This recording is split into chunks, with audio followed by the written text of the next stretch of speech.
عظیمت جرأت و ہمت کا ہے اظہار، سیدھی بات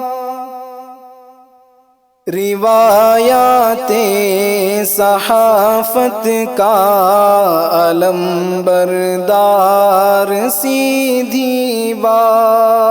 ناظرین گرامی السلام علیکم ورحمۃ اللہ وبرکاتہ۔ سیدھی بات کے تازہ ترین پرائم ٹائم میں آپ لوگوں کا استقبال ہے۔ ناظرین میں انصار عزیز ندوی اس وقت کے تازہ ترین پرائم ٹائم میں آپ لوگوں کے سامنے کچھ اہم ترین خبریں، کچھ وائرل ویڈیوز کے حوالے سے تنقیدی تبصرے لے کر کے حاضر ہوا۔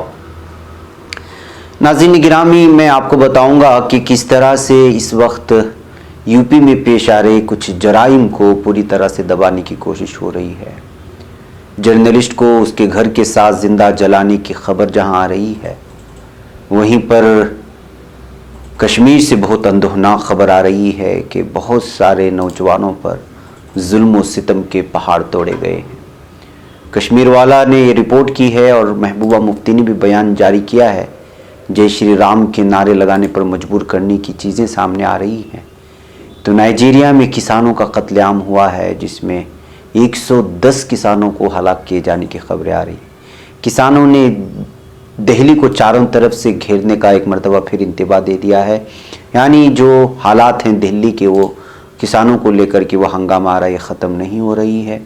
وہیں پر اویسی کو بی ٹیم کہنے پر اس نے کیا جواب دیا ہے، اور بینک، فلپکارٹ اور امیزن مل کر کے کس طرح چھوٹے چھوٹے تاجروں کو نقصان پہنچا رہا ہے، ان کی وجہ سے کس طرح کاروبار پر اثر پڑ رہا ہے، یہ ساری چیزیں میں آپ کے سامنے رکھوں گا۔ اس سے پہلے آپ لوگوں سے درخواست ہے کہ جن احباب نے ہمارے چینل کو سبسکرائب نہیں کیا ہے، سبسکرائب کر لیں، ہماری ان ویڈیوز کو دوسروں تک پہنچانے میں ہماری مدد کریں، لنک کو شیئر کریں، اور ادارے کی مضبوطی آپ لوگوں کی مضبوطی ہے، اور کل سے نئے مہینے کا آغاز ہے۔ جن احباب کا وعدہ ہے وہ ضرور اپنا وعدہ پورا کریں۔ بہرکیف ناظرین گرامی، سب سے پہلے چلتے ہیں بولو جے شری رام کا اب یہ نعرہ فوجیوں کی زبان سے بھی نکلنے لگا ہے۔ یہ میں نہیں کہہ رہا ہوں، اس زمینی سطح کی ایک رپورٹ سامنے آئی ہے جو آپ کو جھنجھوڑ کر رکھ دے گی۔ دراصل محبوبہ مفتی کا بھی ایک ٹویٹ سامنے آیا ان تمام چیزوں کو لے کر کے۔ وہیں پر ایک انگریزی ویب سائٹ ہے کشمیر والا، اس میں ایک 8 سالہ لڑکے نے کس طرح سے گھروں میں گھس کر کے فوجیوں نے ظلم و ستم کیا، اس کو بیان کیا ہے، اور وہ پوری رپورٹ کو کشمیر والا نے شائع کیا ہے۔ محبوبہ مفتی نے کیا کہا وہ پہلے دیکھ لیتے ہیں۔ پی ڈی پی صدر سابق وزیر اعلیٰ محبوبہ مفتی نے کہا کہ حکومت ہند جے شری رام کے نعرے لگوا کر جموں کشمیر کو بھارت میں ضم کرنے کی پالیسی اپنا رہی ہے۔ انہوں نے یہ باتیں سری نگر کے مضافاتی علاقے HMT میں ملیٹنٹوں کے حملے، جس میں سیکورٹی فورسز کے 2 اہلکار جاں بحق ہو گئے تھے، اس کے بعد فوج کے ہاتھوں لوگوں کی مبینہ مار پیٹ کے تناظر میں اپنے ایک ٹویٹ میں اس بات کا اظہار کیا ہے۔ موصوفہ نے اپنے ایک ٹویٹ میں کہا کہ فوجی اہلکار نیم شب کو لوگوں کو گھروں سے گھسیٹ کر نکالتے ہیں، انہیں زدوکوب کرتے ہیں، ان بے گناہ لوگوں کو جے شری رام کے نعرے لگانے پر مجبور کرتے ہیں۔ ایسا لگتا ہے کہ اب جموں کشمیر کو بھارت میں ضم کرنے کے لیے ایسا کرنا حکومت ہند کا ویژن ہو چکا ہے۔ ناظرین آپ کو بتا دیں کہ سری نگر کے مضافاتی علاقے خوشی پورہ HMT میں 26 نومبر کو ہونے والے ملیٹنٹوں کے حملے میں 2 فوجی اہلکار ہلاک ہو چکے تھے۔ بعض میڈیا رپورٹس کے مطابق حملے کے بعد سیکورٹی فورسز اہلکاروں نے جائے واردات کی متصل بستی کے لوگوں کو دوران شب گھروں سے باہر نکالا، یعنی رات کے وقت میں انہیں مبینہ طور پر زدوکوب کیا۔ تاہم پولیس کا کہنا ہے انہیں اس سلسلے میں کوئی شکایت موصول نہیں ہوئی ہے۔ تو ناظرین اس کی ساری رپورٹ کشمیر والا نے شائع کیا ہے، اور جس کو بیان کیا ہے ایک 8 سالہ لڑکے نے۔ وہ کہہ رہا تھا کہ میرے والد جو ہے کراہ رہے تھے، میں سن نہیں پا رہا تھا، میں سن سکتا تھا ان کے کراہنے کی آواز کو، اور قریب تھا کہ وہ ان کو مار ڈالتے، اس قدر انہیں مارا جا رہا تھا۔ یہ بیان ایک 8 سالہ لڑکے نے بیان دیا ہے کشمیر والا کو۔ کشمیر والا میں پوری تفصیلی رپورٹ ہے، ساری تفصیلات میں آپ لوگوں کے سامنے نہیں رکھ سکتا۔ ہاں البتہ یہ کہہ سکتا ہوں کہ بلال حسین بھی اس میں زخمی ہوا ہے۔ بہت سارے لوگوں نے گھروں میں گھس کر کے، جو لوگ اس وقت زخمی ہوئے ہیں وہ بیان جاری کر رہے ہیں کہ رات کے 12-1 بجے وہ اندر جاتے، اس قدر مارتے کہ جس کی انتہا ہو جاتی، اور پھر ان کو کہتے کہ جو ہے بولو جے شری رام کا نعرہ جب تک لگاتے نہیں تب تک ان کو چھوڑا نہیں جاتا، یہ کہہ رہے ہیں۔ حسین نے یہ بھی بیان دیا ہے کہ کس طرح سے جو ہے وہ کہتے تھے کہ جب بھی مارتے تھے کہ یہ رات تو کبھی نہیں بھولے گا، یہ تو ابھی بس شروعات ہے، آگے دیکھیے کیا کیا ہوتا ہے۔ تو ناظرین یہ حالات ہیں اس وقت۔ انہوں نے الزام لگایا ہے کہ جنگجوؤں کے نام پر، دہشت گردوں کے نام پر، مشتبہ دہشت گردوں کے نام پر مقامی لوگوں کے گھروں میں گھس کر کے اس وقت ظلم و ستم کی انتہا ہو رہی ہے، یہ کہتے ہوئے جو ہے کشمیر والا نے یہ ساری رپورٹ کی ہے، اور اسی بات کا تذکرہ جو ہے اس وقت محبوبہ مفتی نے اپنے بیان میں جاری کیا ہے۔ تو ناظرین آپ اندازہ لگا سکتے ہیں کہ اس قدر ظلم و ستم ہو رہا ہے، لیکن کوئی میڈیا بولنے کو تیار نہیں ہے۔ یہی معاملہ اگر ہندوستان کے کسی اور خطے میں ہوتا تو پورا میڈیا، بالخصوص اگر مسلمانوں سے ہوتا تو شاید ہی بولتا، لیکن پھر بھی کچھ نہ کچھ میڈیا اس کو کوریج ضرور کرتا، لیکن کشمیر کا معاملہ آتا ہے تو سب کے سب سنگھی بن جاتے ہیں۔ بہرکیف ناظرین آئیے اگلی خبر کی جانب بڑھتے ہیں، اور وہ خبر آ رہی اس وقت شمالی ضلع بارہمولہ کے بونیار اوڑی میں گزشتہ رات ایک خاتون اور اس کی 2 کم سن بچیاں بظاہر دم گھٹنے کی وجہ سے فوت ہو گئی ہیں۔ سرکاری ذرائع نے بتایا ہے کہ بونیار واڑی کے لاری نامی گاؤں میں اتوار کی صبح 43 سالہ شمیمہ بیگم زوجہ عبد المجید گنائے اور اس کی 2 کم سن بچیاں جن کی عمر 13 سال اور 9 سال بتائی جا رہی ہے، نکھت بانو اور تبسم بانو کو اپنے گھر میں مردہ پایا گیا ہے۔ انہوں نے کہا کہ تینوں کی موت بظاہر دم گھٹنے کی وجہ سے ہوئی، کیونکہ کمرے میں مبینہ طور پر گرمی کے لیے لکڑیاں جلائی گئی تھی، لیکن ابھی بھی اس موت کو جو ہے مشتبہ صورت میں دیکھا جا رہا ہے، اشتباہی ظاہر کیا جا رہا ہے۔ ناظرین یہ حالات ہیں۔ آئیے میں آپ کو ایک اور خبر کی جانب لے چلوں۔ ظلم و ستم پوری دنیا میں ختم ہونے کا نام نہیں لیا جا رہا ہے، کبھی دھرم کے نام پر، کبھی سماج کے نام پر، کبھی علاقائی تعصب کو لے کر کے، کبھی سرکاری دشمنی اور عداوتوں کو لے کر کے، کبھی زمین کو لے کر کے، کبھی حکومت کو لے کر کے۔ نائجیریا میں یہ سلسلہ ختم ہونے کا نام نہیں لے رہا۔ نائجیریا کے شمالی مشرقی علاقے میں قتل عام میں کم از کم 110 افراد ہلاک کر دیے گئے۔ ہلاک ہونے والوں میں زیادہ تر کسان شامل ہیں۔ اتوار کے روز افسران نے اطلاع دی ہے۔ موصولہ اطلاعات کے مطابق ہلاکتیں ہفتے کے روز دوپہر سے قبل تشدد زدہ صوبے بورنو کے علاقے میدو گوری کے قریب کوشوبے نامی گاؤں میں ہوئی۔ اس واقعے میں بنیادی طور پر کسانوں کو نشانہ بنایا گیا ہے۔ عینی شاہدین کے مطابق موٹر سائیکلوں پر سوار کچھ بندوق برداروں نے کھیتوں میں کام کرنے والے مرد اور خواتین کسانوں پر حملہ کیا۔ حملے کے بعد بہت ساری خواتین کو اغوا بھی کر لیا گیا۔ ابھی تک کسی دہشت گرد گروہ نے حملے کی ذمہ داری قبول نہیں کی۔ نائجیریا میں عام طور پر بوکو حرام اور دیگر، جس کو اسلامک اسٹیٹ ان ویسٹ افریقہ ISWAP کہا جاتا ہے، یہ تنظیمیں جو ہے اس وقت حالیہ برسوں میں ایسے حملے کر رہے ہیں۔ اس طرح کی لگاتار خبریں آتی رہتی ہے۔